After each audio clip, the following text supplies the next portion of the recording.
পারস্য দেশ তথা ইরানের মহাকবি ফেরদৌসের বিশ্বখ্যাত মহাকাব্য শাহনামা থেকে অনুপ্রাণিত চলচ্চিত্র সোহরাব রুস্তম।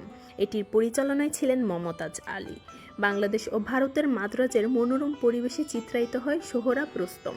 সোহরাব রুস্তমের প্রধান সহকারী পরিচালক হিসাবে ছিলেন এস কবির প্রবাসী। বাংলাদেশ চলচ্চিত্র উন্নয়ন সংস্থায় মুদ্রিত ও পরিস্ফুটিত হীরেন্দ্রের চিত্রনাট্য ও সংলাপে সোহরাব রুস্তম চরিত্রে সোহরাব ও রুস্তমের নাম ভূমিকায় অভিনয় করেছেন যথাক্রমে ইলিয়াস কাঞ্চন ও রাজীব। রুস্তম চরিত্রে রাজীবের অনবদ্য অভিনয় চলচ্চিত্র দর্শকদের আজীবন মুগ্ধতার সাগরে ভাসাবেন।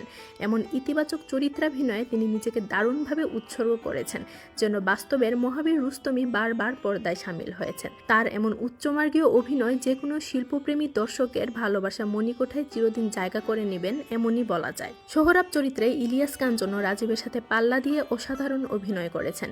কোনো অংশে চরিত্রে থেকে ব্যক্তি ইলিয়াস কাঞ্চন মনে হয়নি।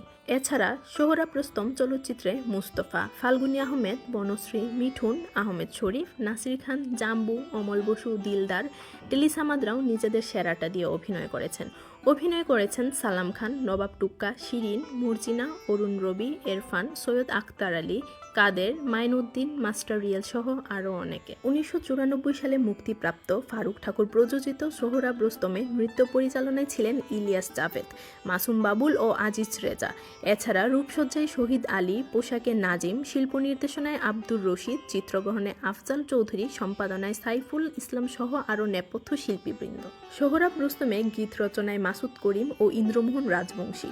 কণ্ঠশিল্পী হিসেবে ছিলেন সাবিনা ইয়াসমিন, এন্ড্রু কিশোর, সৈয়দ আব্দুল হাদি ও রুনা লায়লা। সঙ্গীতে সুবল দাস। এ চলচ্চিত্রের জনপ্রিয় গানগুলোর মধ্যে রয়েছে না দেখে না চিনে মন দিয়েছি যারে, সুন্দরী কমলা নাচে, যেজন প্রেমের ভাব জানে না, পরদেশি রসিয়া বন্ধু, কায়রা নীলা মন অন্যতম। সোহরাব রুস্তম থেকে শিক্ষণীয় বিষয় হলো, মানুষ যতই খ্যাতি অর্জন করুক তার মধ্যে বাস করে একটি সুন্দর বাসনা। সে বাসনা পরিবার কেন্দ্রিক, সে বাসনা কাছের মানুষের সাথে একান্তে সময় কাটাবার অদম্য ইচ্ছা। পরিবার, সন্তান এসবের প্রতি মানুষের টান আজীবনের, তা কখনো ছিন্ন করা যায় না। তবে খ্যাতিতে আঘাত লাগলে সে আবার সবকিছু ত্যাগ করতে সদা প্রস্তুত, কারণ একজন প্রতিশ্রুতিশীল মানুষ আগে তার কর্তব্য ও দায়িত্বকে গুরুত্ব দেয়, তারপর অন্য সব।